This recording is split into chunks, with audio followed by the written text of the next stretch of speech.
Alright, boys and girls, Akuma here with my very first Scrim casting. So you're going to have to bear with me because I may be terrible or I may actually be good at doing Scrim matches. So let's check out what we have on each player before we start here.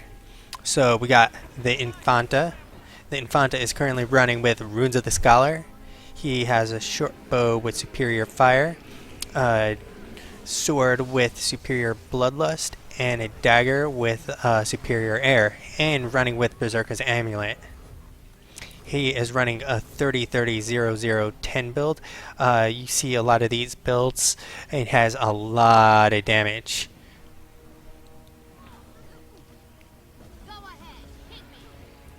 Jumping over to Psychothesis. Psychothesis is running with Runes of the Air, so he's going to be dealing even more crit damage. And he has a superior fire and plus 5% damage.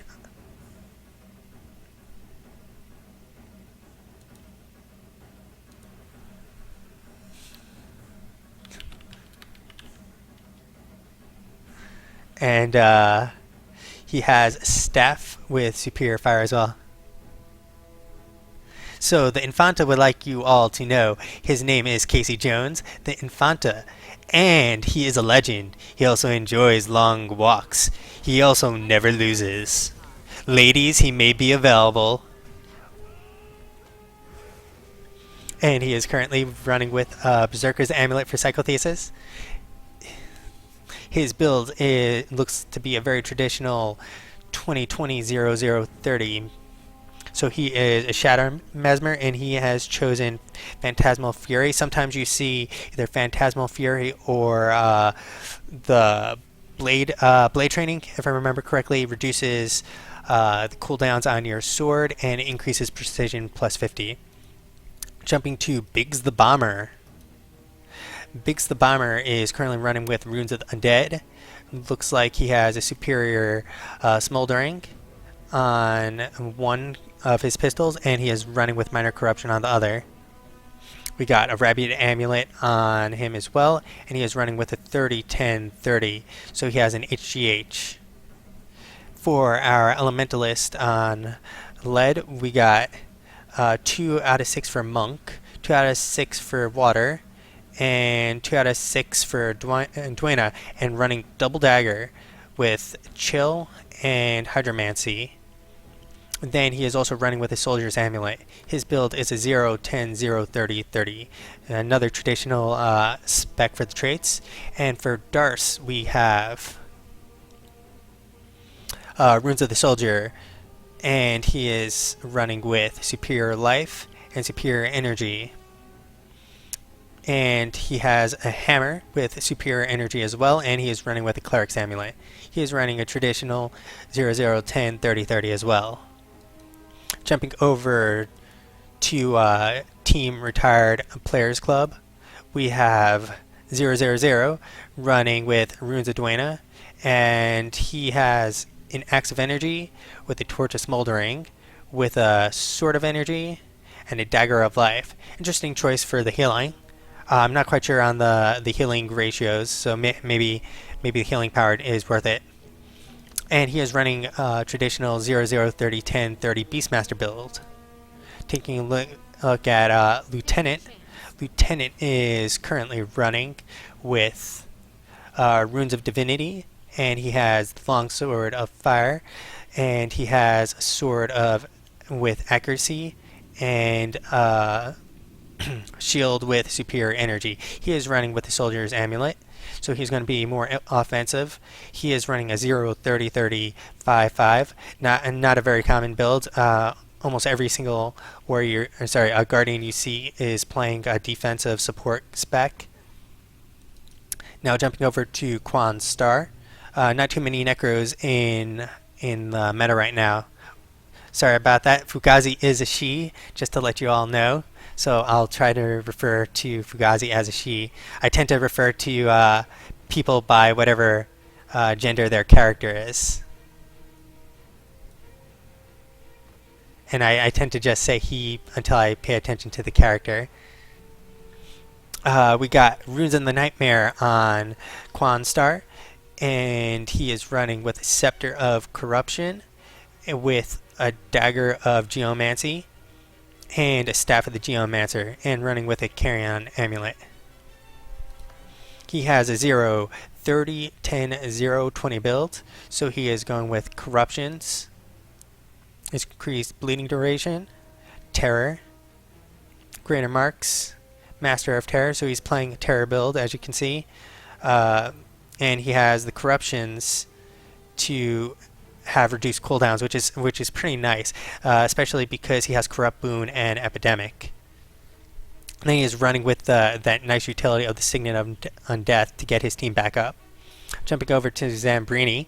Zambrini is running with a build of 6 Runes of the Scholar, very typical on thieves nowadays, and he is running with a Dagger and Pistol, another common combo, and then the short bow for that mobility. He has power on his pistol and force on his dagger. He has a Berserker's Amulet as well. Going to his spec, he has a 25, 30, 0, 0, 15. I'm not much of a thief player, so I can't really comment on thief specs. It's pretty similar to Casey Jones, the Infanta. Only difference is he decided to go with 5 in Trickery.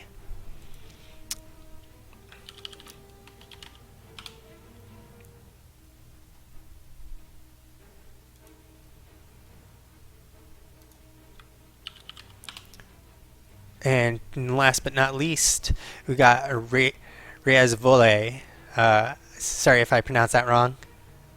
Reazvol. He is running with Runes of Melandra and Mace of Accuracy, Superior Energy, and Scepter of Water, and Superior Energy. Don't see too many people use the Water Rune, Water Sigil, and a Soldier's Amulet.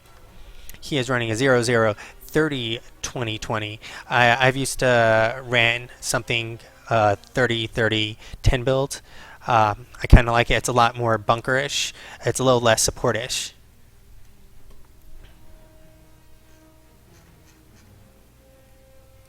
And it looks like we should be ready to go here shortly.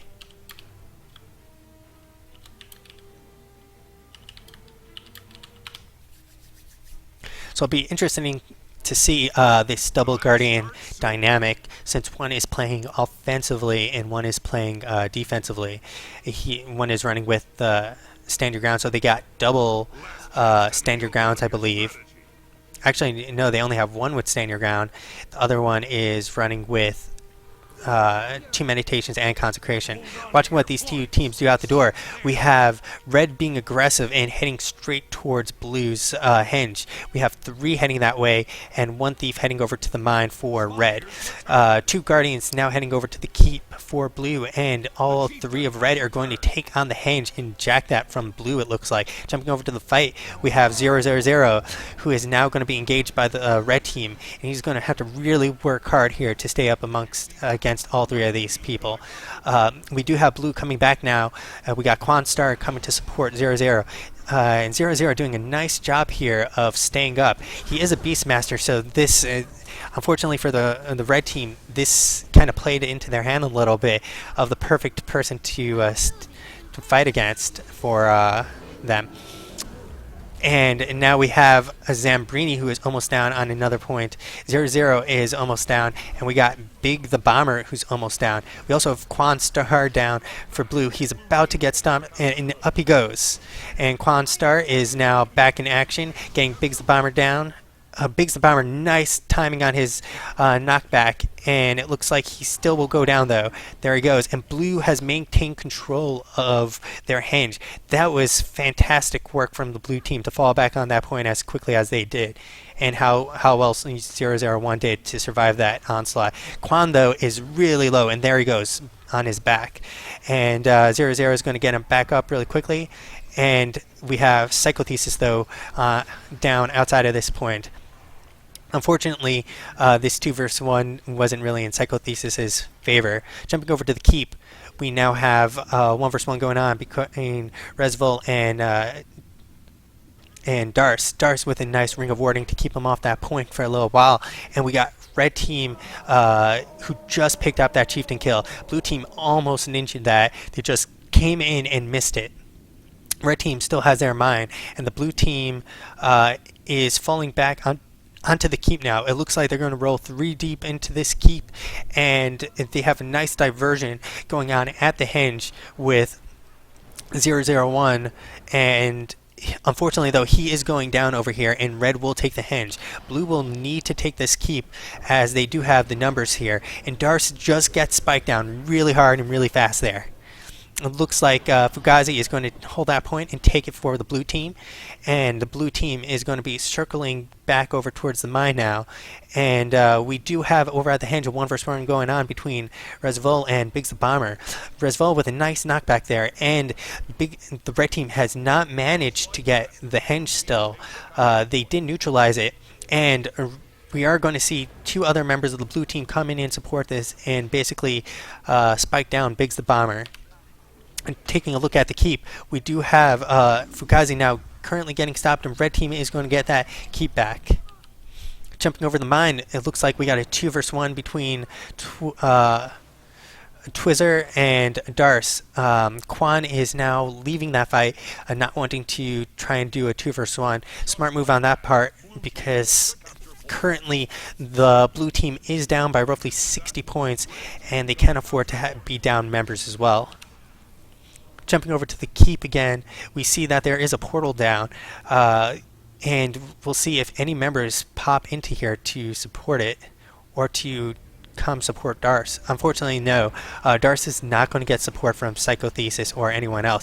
Zambrini, though, now is in action here, and as you heard, Svarnir is back in the game. No one's currently fighting over there. Darce doing a nice job of keeping blue off this point. This point is still neutralized.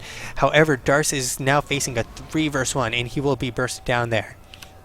Jumping over to the henge, we have 001 who just won a fight, and it looks like the henge will be both will be blues, and they will be getting back the keep. We have red going to get Svanir. Good move to retain that lead, and while blue is far enough away, let's jump over and see what Svanir's health is looking like right now. Svanir is really close to dying. Unfortunately, they were just a second too late. Jumping over to Twizzer. Twizzer is pretty low on health. He has used his heal, but he is falling back to the mine to ensure that no one ninja caps it. He is heavy on conditions, though.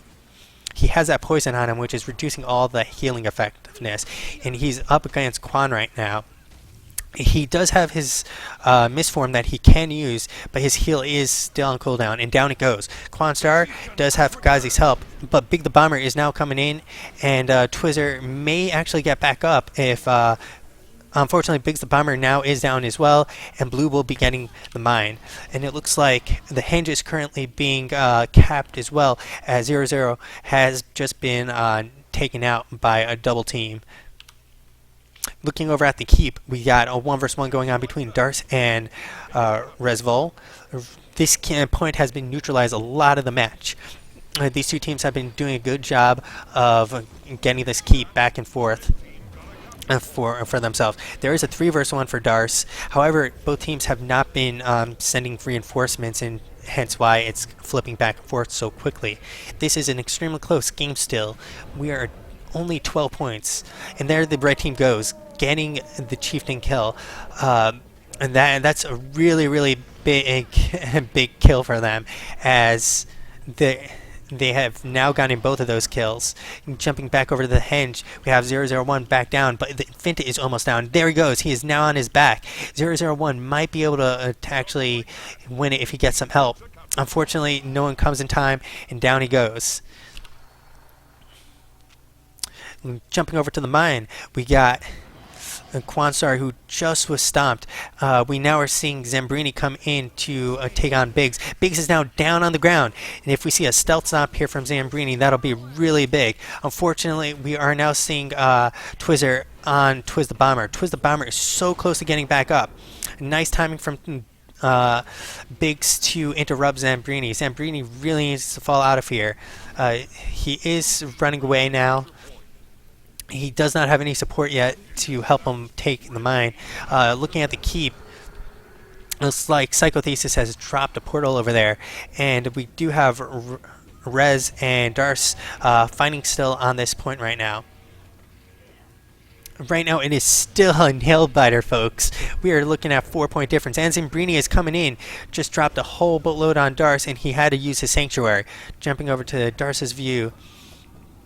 He has only one. He has 2 cooldowns: his elite and hold the line. He has just burned his hold the line, and he's now trying to burn renewed focus. He does have some help from Biggs the Bomber, and he may actually be able to stay up with Biggs the Bomber's help. Resvul is really close as well to going down. He does have Contemplation of Purity, which he just burnt, and he's going to be dropping here first. Resvul is now down on the ground, and let's see if he can actually get rest here. We got Quanstar over here, and Quan could and can't get him back up.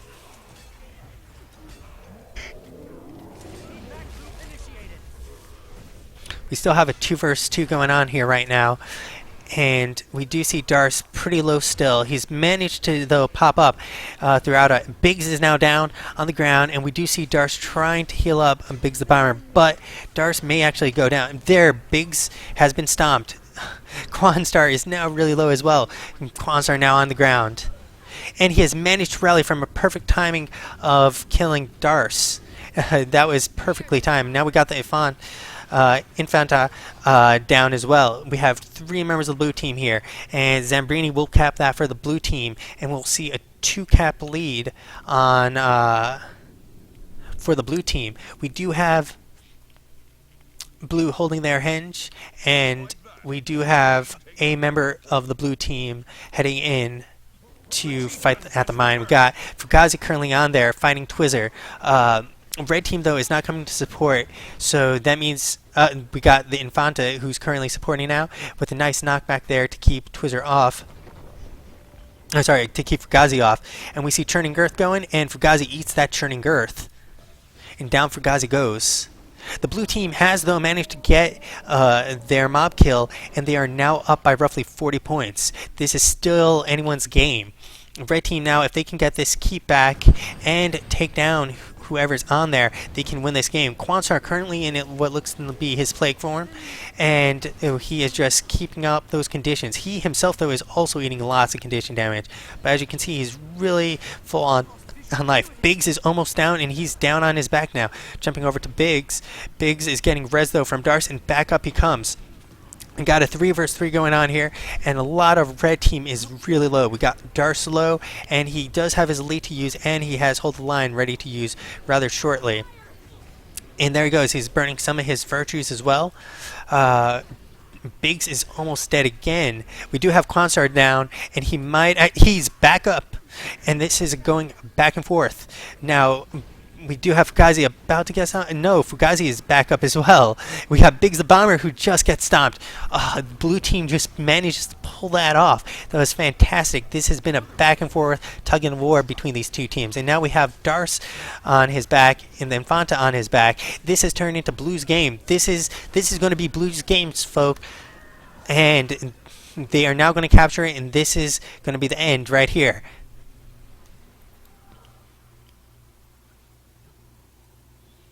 And a good game, well played for both teams.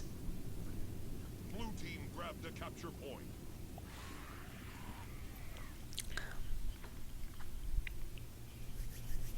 Svanier's return.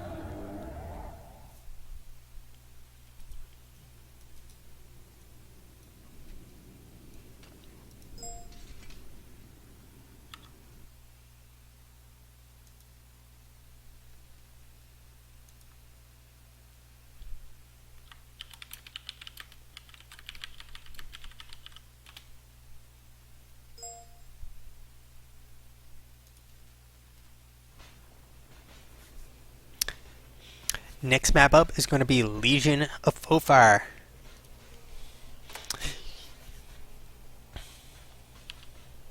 That was excellent job from both teams.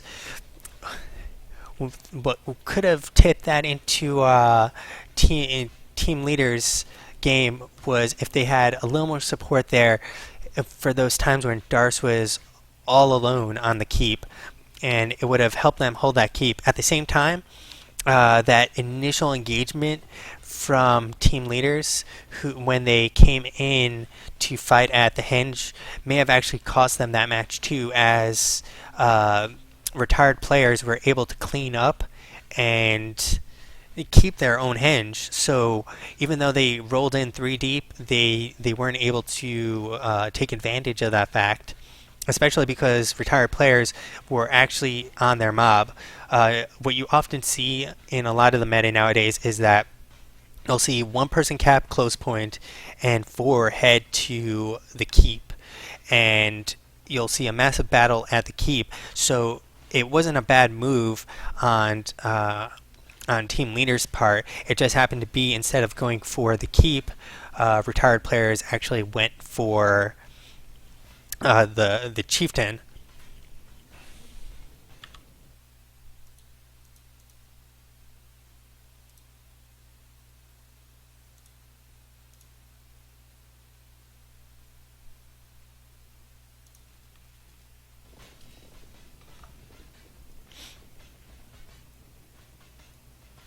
Now, what's also interesting is the fact that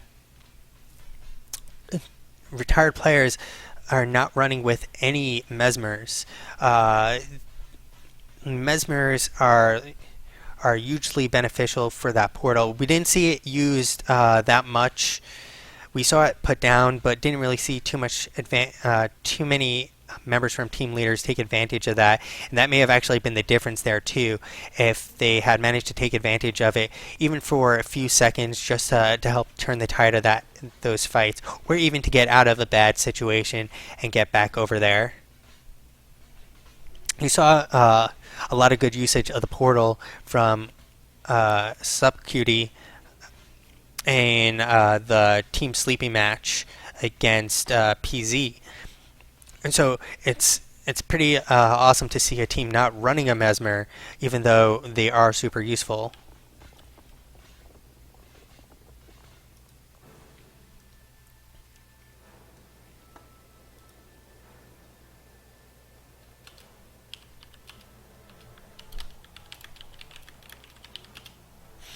So the Infanta is going to be generally who's going to be bursting down most targets, as is Zambrini. They're both going to be roaming, as they both have their short bows.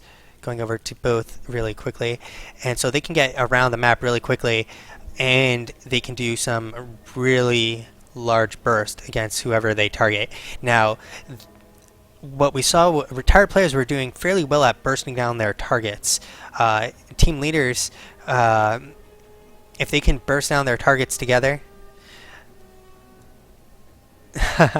then Fanta wants me to name it Infanta Conquers the World and play some dubstep over it. I can play my bad dubstep impression. Drop the bass. There you go, my terrible dubstep impression. And then there has to be, of course, the slow wob wob wob.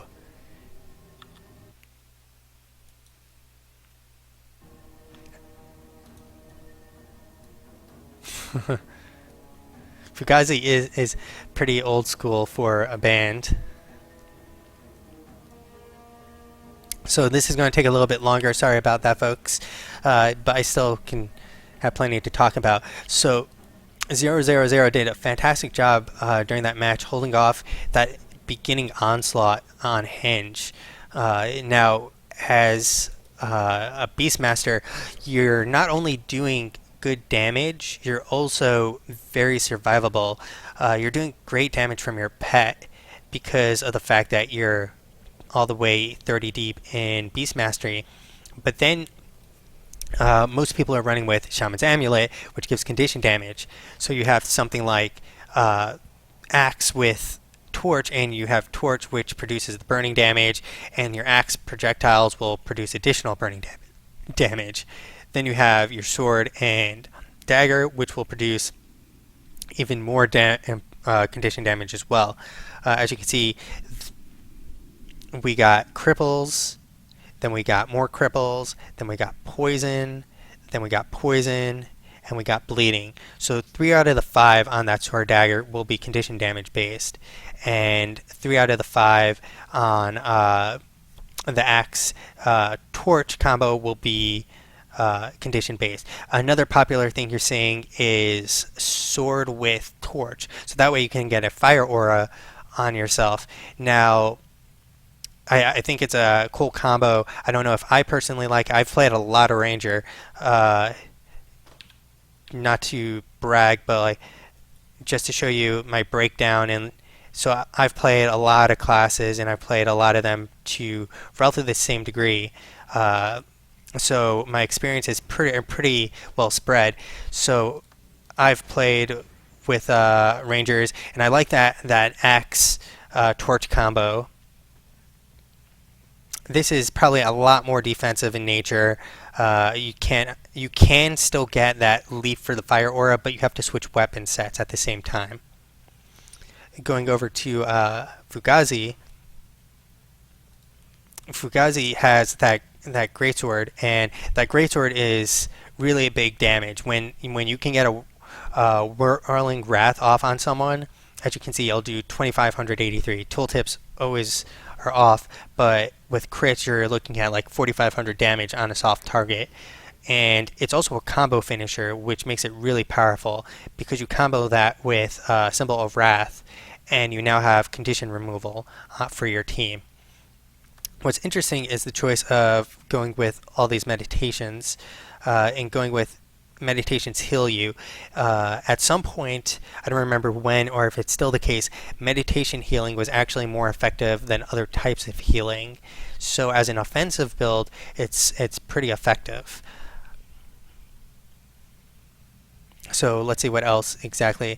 Going with extra crit chance with one-handed weapons, sword and spear.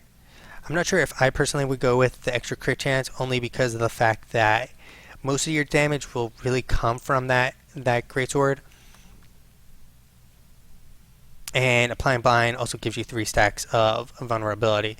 Then we have purity, which is a standard on basically every single guardian build. It's kind of like the bread and butter trait. It's almost a must-have.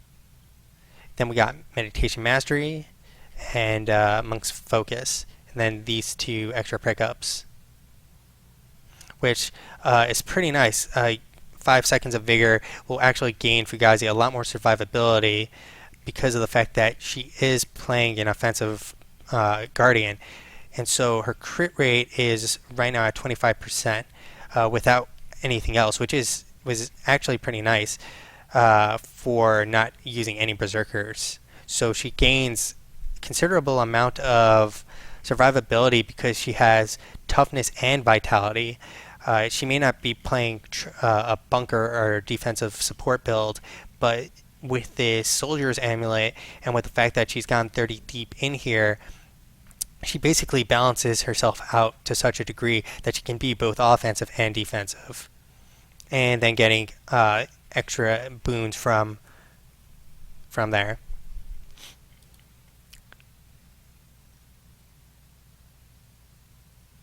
Then jumping over to Darce. Now, Darce is playing that traditional 003030. Sorry, 00103030. He's running with Purity, Pure Voice, Resolute Healer, and Superior Area. So the shouts recharge faster. Pretty standard things here. And then going with Indomitable Courage, Absolute Resolution, and Consecrated Ground.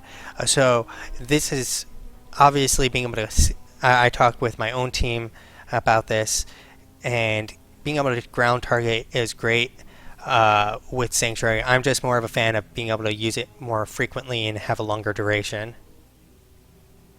Whether or not that's the right way to go is debatable, but it's my own personal preference. Although being able to ground target does provide so much utility, especially when you can go and place it and then just all of a sudden pop someone off of a teammate who is about to get stomped. Going over to Twizzard. So So Twizzler is running with Zephyr's Boon, so he's going to be gaining the Fury and Swiftness off of 2 out of 4 attunements with the boons that he naturally has. Sorry, the auras he naturally has. Then he's picked up Powerful Aura. Instead of using condition removal, he's going with Aura Sharing, which is a very interesting choice here. Cantrip Mastery and Soothing Disruption. So these two are pretty standard. This one you don't really see too often in a lot of builds. You see a lot of the support where you are able to remove conditions from allies through regeneration. And then he has Evasive Arcana, extremely common, Renewing Stamina, and Elemental Attunement. So these are all pretty common for the most part. This is probably the biggest difference right here. And going back, he is a dagger, and he's using Chill, which is an interesting choice because he has that extra duration on the Hydromancy, on his chills, so it combos well the two. And he's running with his Soldier's Amulet with a Cleric's Shoal, so he has rather low crit chance though. So it's an interesting choice here, running with a highly offensive weapon set, yet not having a lot of crit chance. He's relying on mostly that Fury, I'm pretty certain, to get his crit chance up there. Going over to Biggs the Bomber. Now for a complete breakdown, running grenades, explosive powder, and incendiary powder. Then Hair Trigger is his choice here. He's not running with napalm, and then he is running with HGH, cleaning formula, and then fast acting elixirs. So he is running with Elixir S and Elixir B, and then obviously the grenade kit, and he is running with Elixir H as well. And so the combo is kind of nice here because he's able to, since he's using that cleansing formula, it'll remove a condition for these for 3 of his elixirs on himself and or allies, so he can remove essentially a total of 6 conditions off of himself and then 3 off of his allies.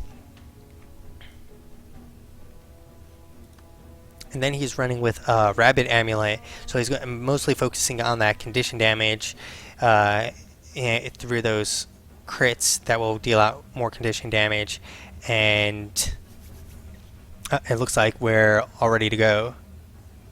Or maybe? Let's check.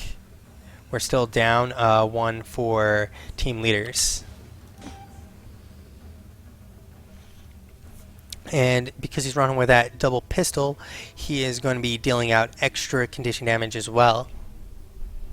It's less survivable because he doesn't have that shield, but he does have significantly more conditions to use at the same time.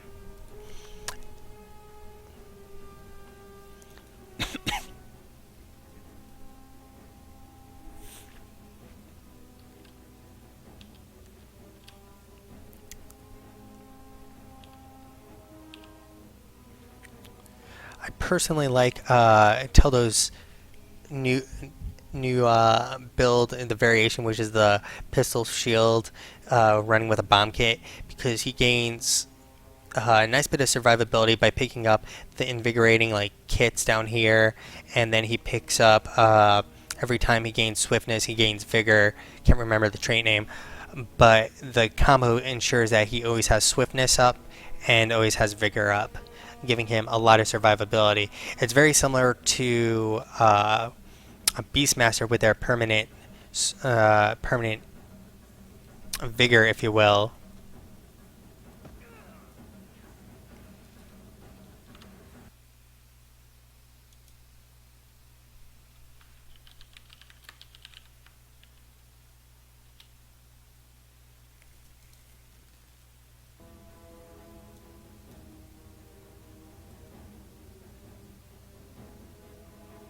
So it looks like team leader's 5th is trying to get into the server.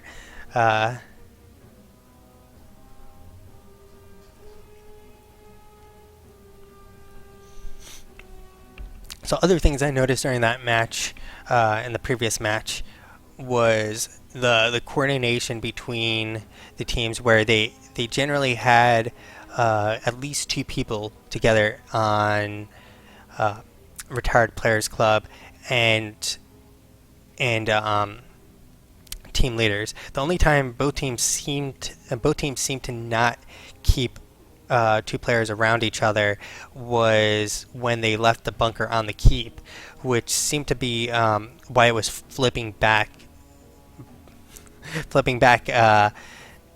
to red and blue constantly, and just being swapped, because someone would eventually come support one of those sides, and then someone else would come and support after it got flipped back.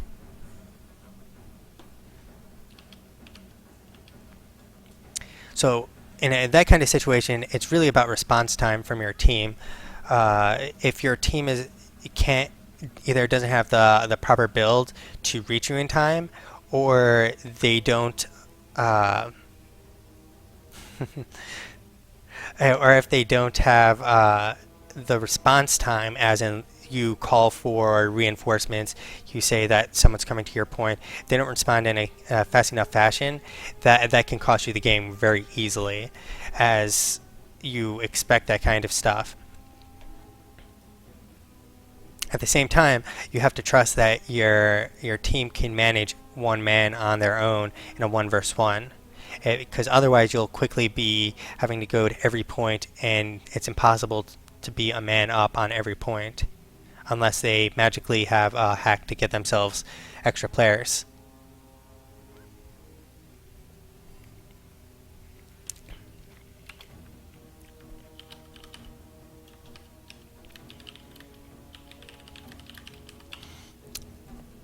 So I know, sorry for keeping you guys waiting. Hopefully I'm at least talking about something interesting. I know a lot of people were criticizing the last tourney about all the lack of conversation going on, and how people would go over builds and just like reread what the builds were.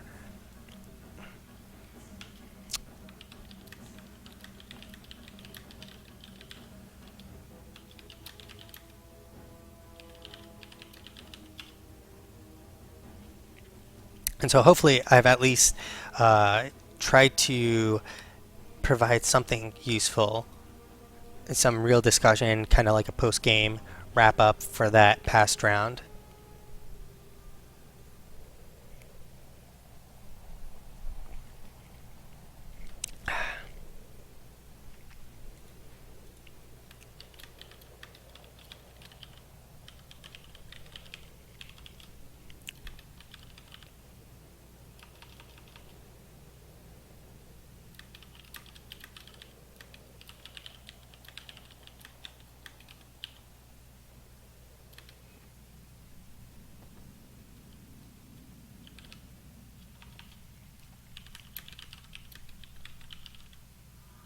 The match starts soon. And it looks like we'll be starting this match very shortly. So I hope you got yourself a new pair of pants, so in case you shit them this time from all the excitement. Your strategy. Or I hope you actually have Depends, so that way if you shit yourself again, you can actually continue watching. Out the door, we got these two teams going out. We got, it looks like, Retired Playas heading over to the waterfall for the Beastmaster. And we got 3 red heading over to that waterfall. Looks like they're going to collide over there, and they're going to take that point as ASAP. Looks like we got a one-on-one going on, though, at the graveyard. And we got currently 0-0, who's trying to get back over to the graveyard. Let's take a quick look at what's going on for him. He has burnt most of his cooldowns. He has just used Rampage as 1, and he is trying really hard to get out of there. Unfortunately, he can't make it. The Infanta just dealing too much damage, and down he goes. We now have a 2 versus 1 in mid, but we have 2 more red rolling into there. Let's jump over to Twizzer. Twizzer, who just lost his fight against Zambrini and Quansar. Quansar now heading into the mid to help reinforce there. Jumping over to as well, we do have Fugazi now, who's getting burnt down really hard, and Fugazi is still up, just barely breathing, has every cooldown burnt at this very second, and is going to drop. Let's see if Blue can actually manage to get that res off. Unfortunately, no, they don't. We now have res all alone down here, and nice knockbacks on team leaders to get res off that point. Unfortunately, res does come back. No, he's actually being held right off that point, and a great job from team leaders to ensure that they get the graveyard. They are up, and they've just did a really nice move here. Now, they have just been back capped, however, team leaders, and jumping over to Quarry, it looks like we got Twizzler, though, currently neutralizing and capping. Zambrini, though, is a little bit off that point.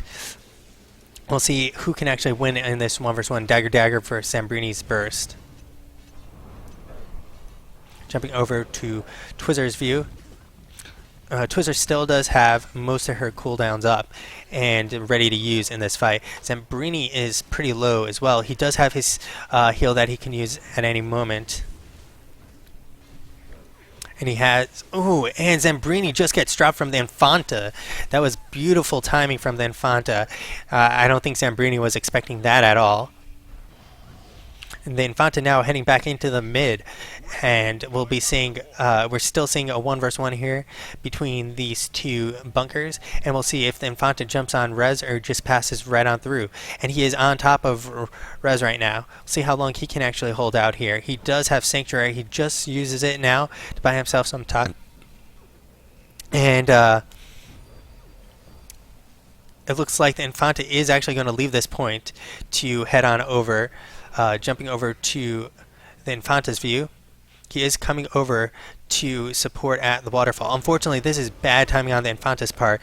I don't think he'll be able to manage to res him up. And it looks like he did get the Big Bomber up. He did manage to get Big Bomber. And now Fugazi is down.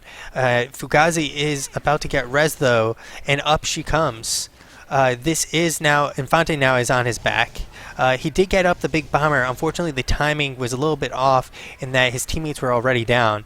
And so they've essentially given them these 2 kills right now.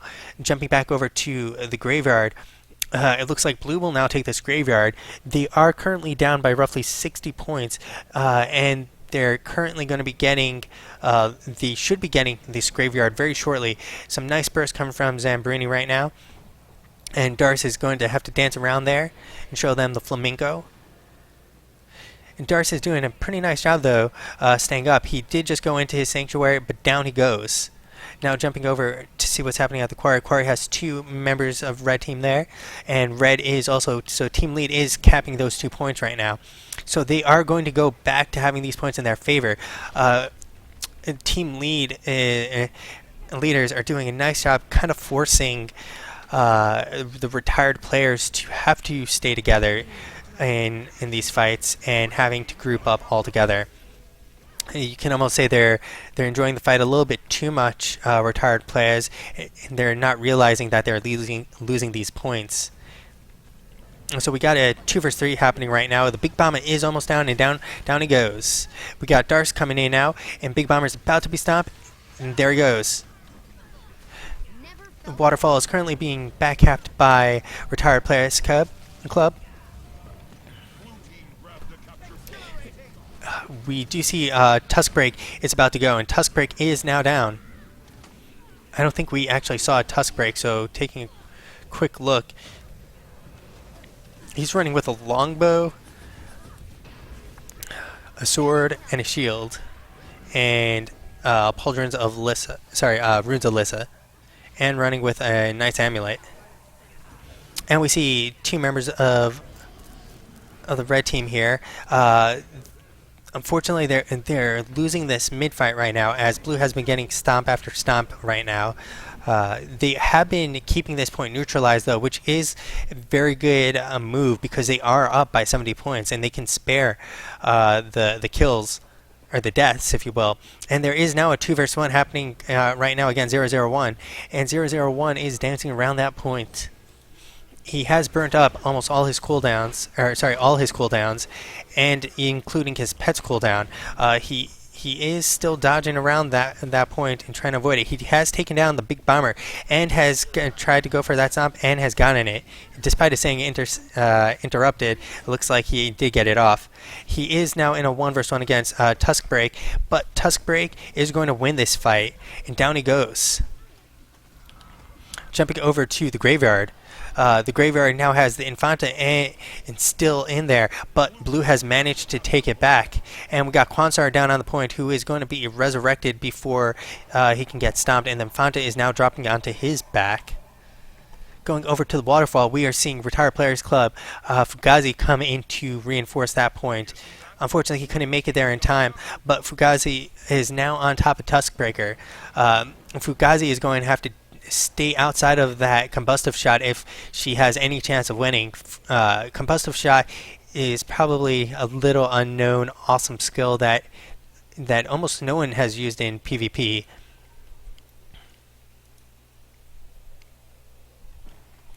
A 0-0 is now in action over here, and it'll be a 2v1. Jumping over to the graveyard, let's see what's happening.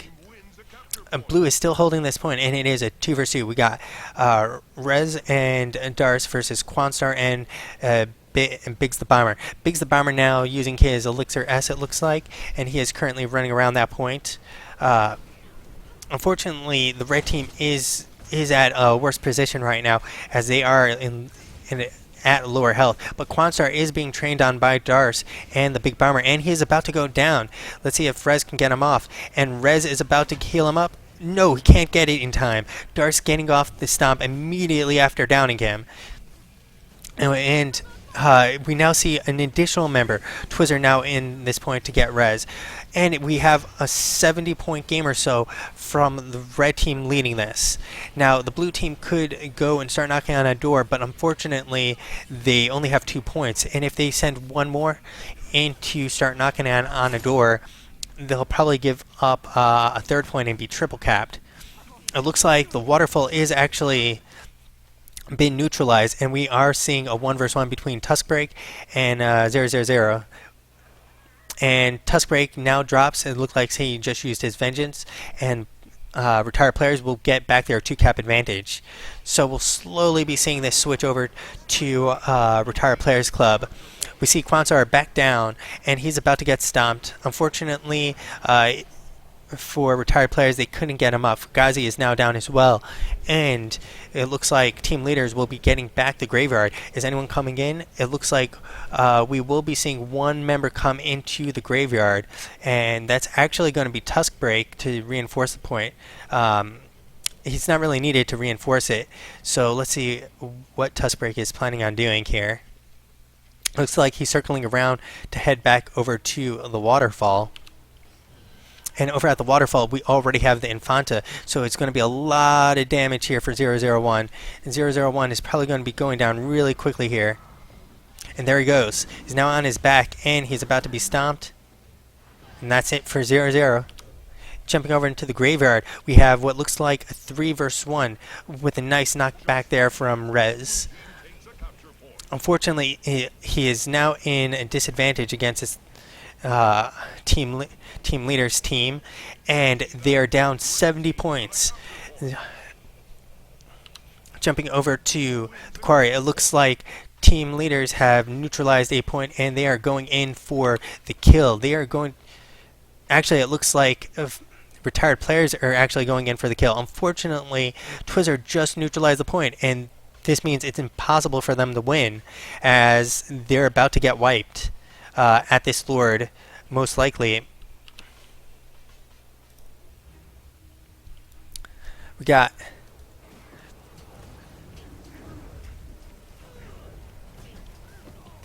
And there goes Zambrini.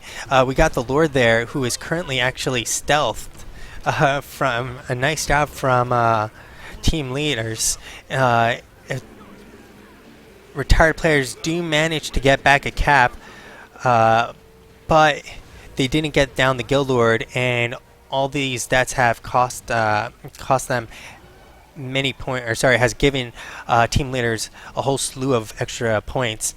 Now they are losing Graveyard because there are 2 members here to fight Dars. We got Rez and 001. Unfortunately, these are two more bunkerish players. And there you go. It is the red team's game.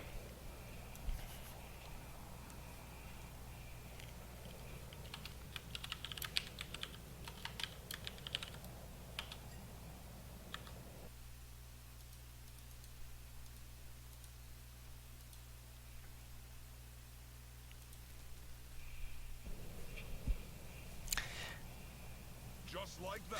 For those of you joining me this scrim, if you've never heard me cast before, I definitely appreciate any feedback, good or bad, because I am completely new at casting for Guild Wars 2. I hope the real advantage I have on other casters is that I don't just watch the game, I actually play the game too. I play the game Sunday through Wednesday in a competitive team. And hopefully it's been entertaining enough. That last game, team leaders really did a nice job there, where they never had too many people on a point, which was what, in my opinion, was the downfall for Retired Players Club. They sent too many players to the center, and that resulted in those caps for team leaders being just a simple back cap without really any contention from the retired players. And once that happened, I've seen this before, is where you basically get drawn into the fight, your entire team, and because it's a 3 versus 4, no one pulls out because they're staying up for a long enough time, and because of that, your team is slowly losing those points as it ticks away, thanks to the capture point differential. And eventually, when you do win that center point, if you actually do manage to win that center point, it's such a big gap that you really have to have a big uphill battle, and you really need to get a lot of momentum behind you to prevent that from happening again. And you have to keep those 2 caps the rest of the game for the most part.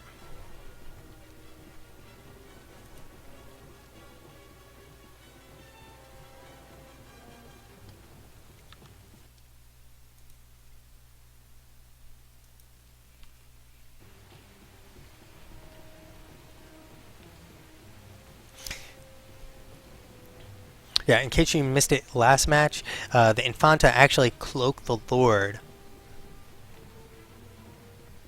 And apparently, retired players are saying that it should have actually broken. It seemed like he was attacking, and it never actually broke on the Guild Lord, allowing you to essentially negate a Guild Lord kill without AoE, or, well, just positioning yourself and swinging at him. I'm not sure if they would have actually managed to kill the Guild Lord, as they only had 3 out of... I believe it was only 3 out of 5 players there. Maybe it was 4 out of 5. And we had all of the red team, which was team leaders, actually come in.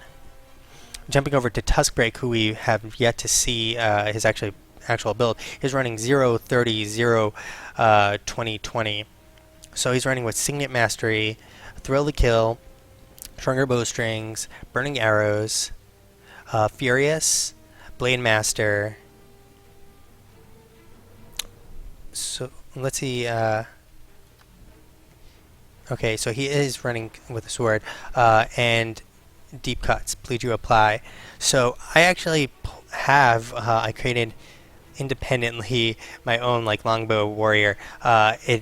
I've made 3 variations of it, which I've changed today, and one of which used to use 30 into arms because you're constantly burning your adrenaline, and that was one way to keep it up. However, the extra damage I felt was negated by the stronger bowstrings. There's an unlisted effect on stronger bowstrings that your bow will have 100% combo finisher chance, which means that if you drop a combustive shot, you can get, with your dual shot, 2 stacks of burning. I don't know how long each individual one will be, but you get double burning on your shots, which is pretty much amazing, in case you didn't know. Especially because combustive shot, with a condition build, which he actually isn't really running a condition build. He only has, let's see,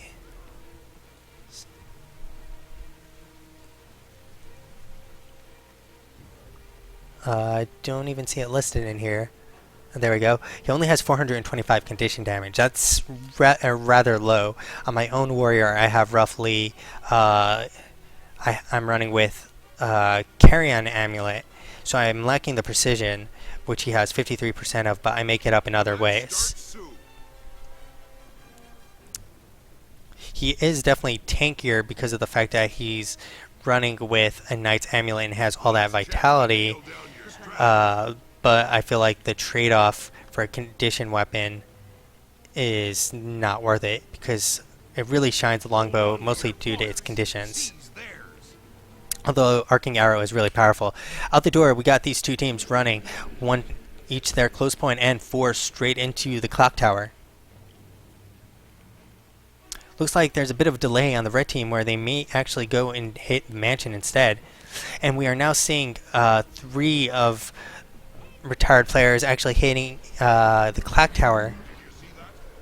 Darce has been pushed off that point though, and it looks like unfortunately retired players did not get that cap in time yet.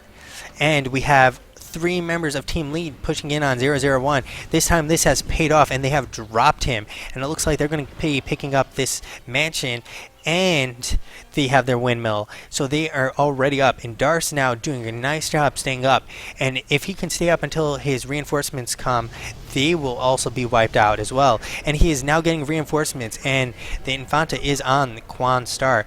Darce is almost down, and down he goes. Red team needs to start rezzing him ASAP, and Tuskbreak is on top of him. Unfortunately, retired players really on top of their stomp. A nice supply crate right there, and we're seeing the Infanta almost dead, but Quanstar is almost dead as well. Infanta now off that point, and Fugazi now going for that stomp with that teleport thanks to the meditation. Quanstar is now down as well. We got Biggs the Bomber dropping some grenades. Unfortunately, he's having his shield, the shield of absolution is eating all those grenades, so he's not really doing damage there. So Biggs needs to pay a little bit more attention to that situation and realize he should be dropping those grenades a little bit ahead of time, or even running in to there if he can.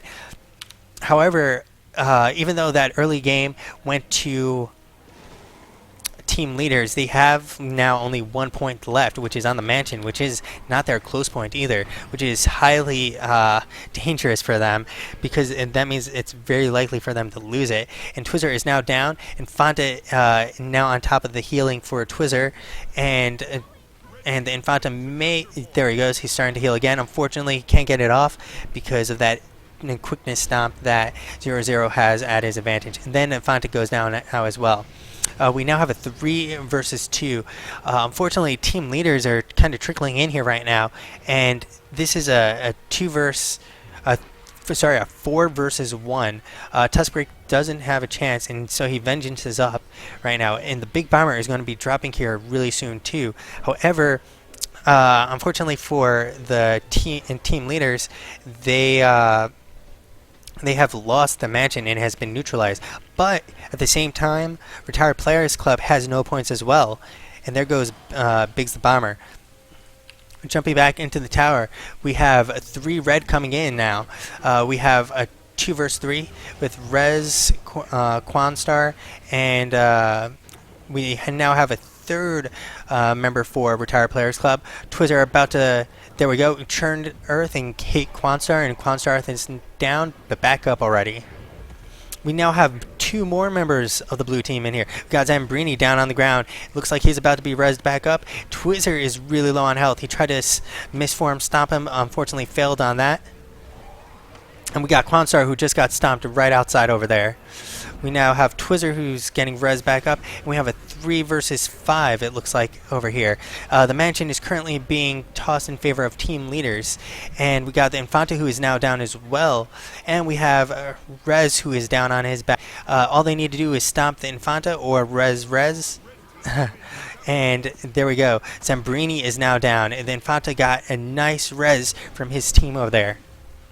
And now we have all of blue down in mid. We do have Big Bomber, who's just been sitting outside there producing some nice deeps. Jumping over to the mansion, we got a 2 versus 1 over here with Tuskbreak, Quanstar, and 000. We now have 2 more members of team leaders rolling into here. Jumping over to Tuskbreak's view. He also has Bolt Charge and Signet Stamina and Endure Pain all on cooldown. Blue has managed to take him down, and he's going to be quickness stopped. There he goes. Then Infanta now is in a lot of trouble here. He does have Biggs helping him. Unfortunately, I don't think this is going to be enough for him. And Blue is currently down 100 points. They really need to get a point back. They're going to have to kind of do some rampaging here. We got 000, who's currently down and now back up on his back. Nice rezzing over there for the blue team, and the Infanta is finally down. We got Biggs, who's just DPSing everyone over there. Unfortunately, he's not helping to get Infanta back up directly. And Biggs looks like Biggs does have that Elixir R. Unfortunately, he didn't use it in either case there. And we have Blue now taking back control of that mansion. Jumping over to the clock tower, it looks like we got a 2 versus 1. Actually, no one in the blue team is actually in there anymore. And taking a look at the trebs, we got retired players on that treb. And we have 1 member of the blue team heading into the clock tower, it looks like. Actually, they're not coming into the clock tower. Let's take a look where the treb's aimed. Fugazi is aiming at the clock tower, it looks like, but no one's in the clock tower. And there we go. We got Quanstar finally coming in. There we go. Blue team needed to take advantage of that trap a little bit faster. It would have been nice if Rez actually came in here, because that would have been best possible matchup. A bunker with treb support is essentially easy win for that bunker. Darce with a nice ring of warding, and Kwang doing a nice job of getting around that. Unfortunately, looks like Fugazi is getting attacked by Biggs the Bomber and can't provide any more support for that tower. And it looks like the windmill is currently in engagement and the mansion is in engagement. Twizzler is about to get stopped here from 000. Unfortunately, he got stealth, and that was a great stealth res from the Infanta. Prevented 000, and now we have a 2 versus 1 back in action over here. Jumping over to the mansion, or sorry, the windmill, we have Rez versus Tuskbreaker, and we see both of them are really low. Rez has currently burned through everything, and he does have 3 seconds before he can heal again. Thankfully, he does get it up. Tuskbreaker was really smart, able to use his sword from the edge of that sanctuary. Unfortunately, he's about to drop here right now. He does drop a combustive shot, which isn't going to stop Rez from getting the stomp off, though. He does get really low. As you can see, he's bleeding, and there we go. He does stay up hella close right there. Blue is going to get that windmill, and we see a 210 point deficit for a retired players club. The team leaders have been just all over this map, running them all around, and they haven't been able to pull off these team fights over here, the retired players. Now we got Tuskbreak against Rez and the Infanta against Rez. So he is getting some support from Zambrini now. Unfortunately, Rez is really close to dying already. He has burnt everything he's got. Zambrini now coming in to help Rez. Nice stealth rezzing over here. Unfortunately, now Zambrini is down. So we're going to see a counter, essentially another Rez. Zambrini is almost back up. But both players on red are almost dead. We got Tuskbreaker and the Infanta are almost dead. And we see once again the Infanta is now down and Zambrini is down. Zambrini should pop up. No, he doesn't. He's dead. He's down and out.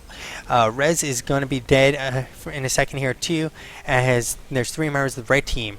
The only one holding a point right now is the retired players, but team leaders will get actually control of this windmill. We do have a big fight happening in the clock tower. We have 3 members of the blue team currently gaining control of it.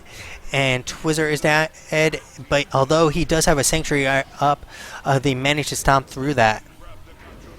Darce and the Infanta now are on top of Quanstar. Unfortunately for team leaders, they did get this before they could continue contesting it.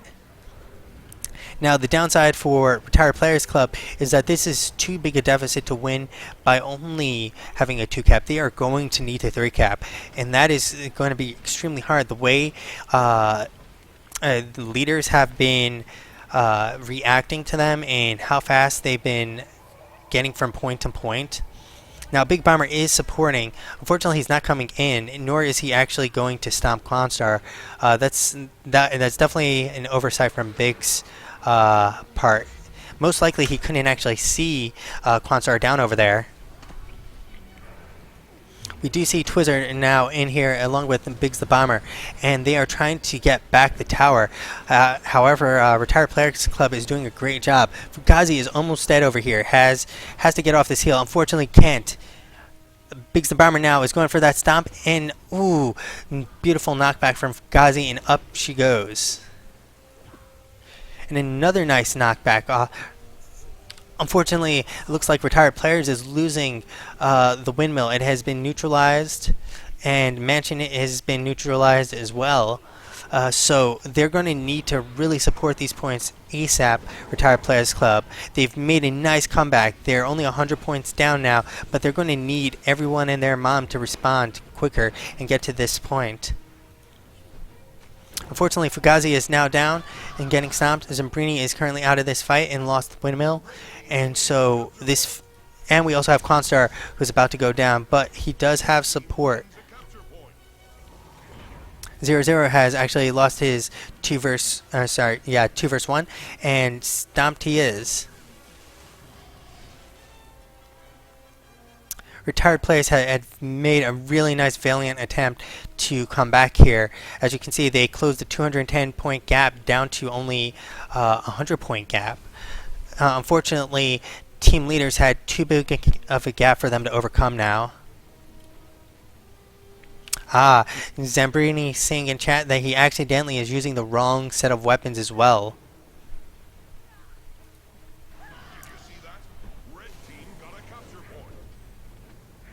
He's running with sword pistol. It looks like that was definitely a wrong weapon, probably intending dagger pistol, which is the more popular one nowadays over the sword pistol.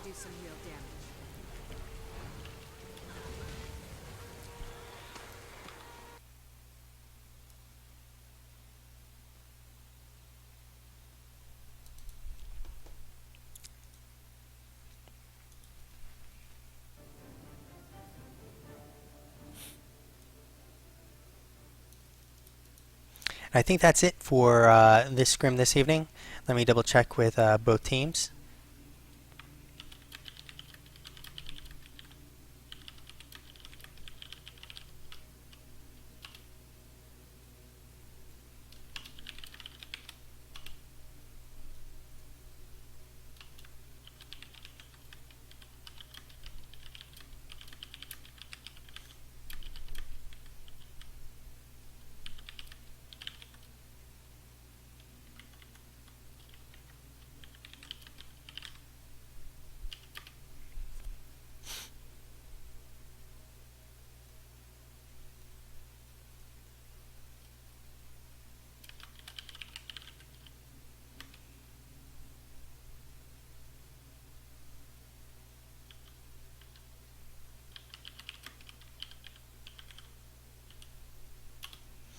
And that looks like it's it this evening.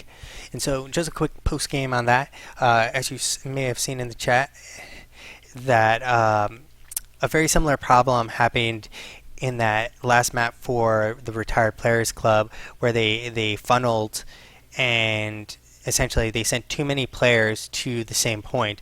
When they sent too many players to the same point, they basically gave a free cap somewhere to team leaders, and when they gave that free cap, they were able to basically route resources to the other point that the retired players had, giving them a 2-cap advantage. And they held that 2-cap advantage for such a long time that that point deficit grew to a point where they weren't able to overcome it. Otherwise, though, you saw that once the retired players were able to realize what was going on, they were able to close a 210-point gap by 100 points. Now, that is extremely impressive, that gap closing. Unfortunately, the gap had grew too much for them to actually overcome it, and thus you had your winners, the team leaders. Now, team leaders definitely never utilize. They never utilized that trebuchet, and that was another problem I saw for retired players, where we saw Rez actually pass by the clock tower rather than going into the clock tower. This caused Fugazi to be using a trebuchet and not using it on any point that actually had a player that needed it. And by the time Quanstar got there, Fugazi already had Biggs the Bomber on top of her, and that cost the Treb support for center. Now, if Rez had gotten into the tower instead of passing it by, there would have been more Treb support shots on Darce, and Darce would have had either had to dodge to avoid those Trebs, eaten those Trebs and died, or gotten off the point and given it to Rez. Unfortunately, it didn't go that way, and that may have been one of the key differences as well in that match, was the Treb use.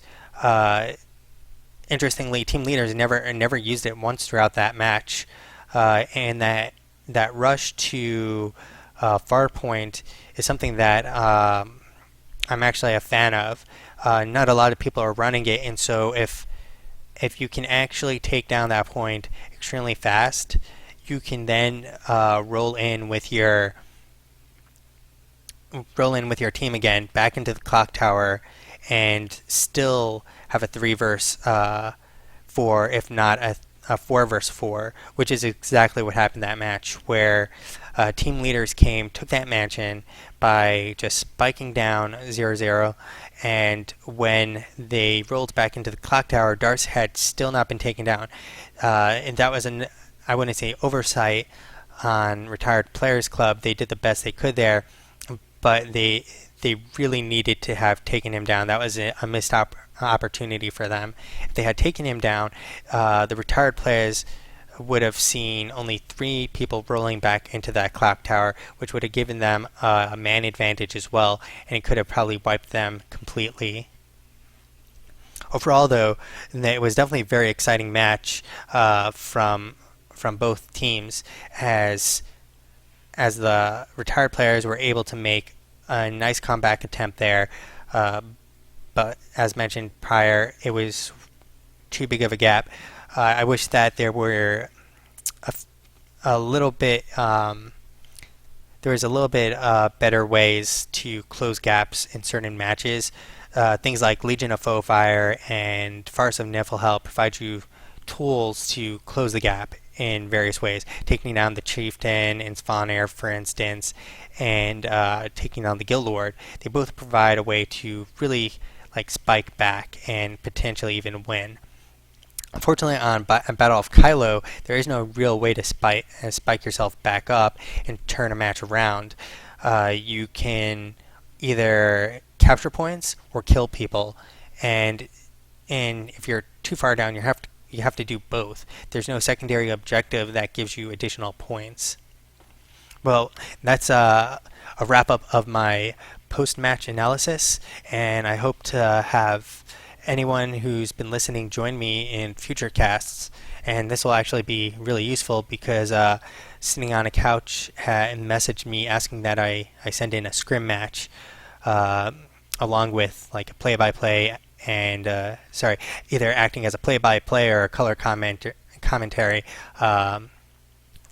caster. Now, I obviously had to shoutcast this as a single person, so I tried to play both roles. Hopefully, I did a good enough job as kind of like a hybrid of the two, and hopefully you enjoyed it this evening.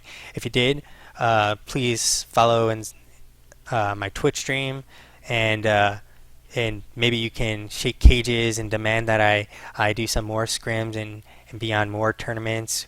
But I am also on a regular team, so unfortunately, my casting schedule is more of up in the air kind of thing.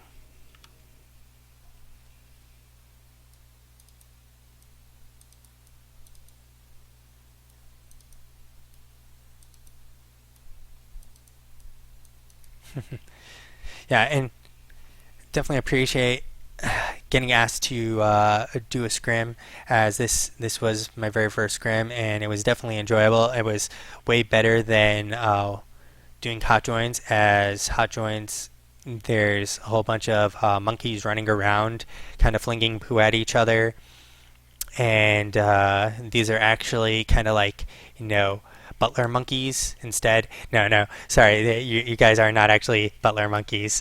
but you guys are actually, players who know what the hell you're doing, instead of seeing people running around like chickens without their heads.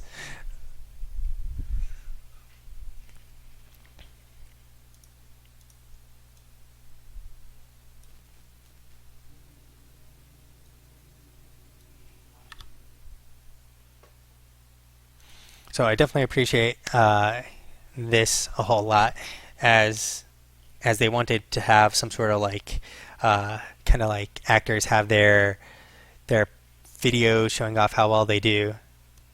That's right, butler monkeys. I run on a platform of I will give anyone who listens to my stream butler monkeys.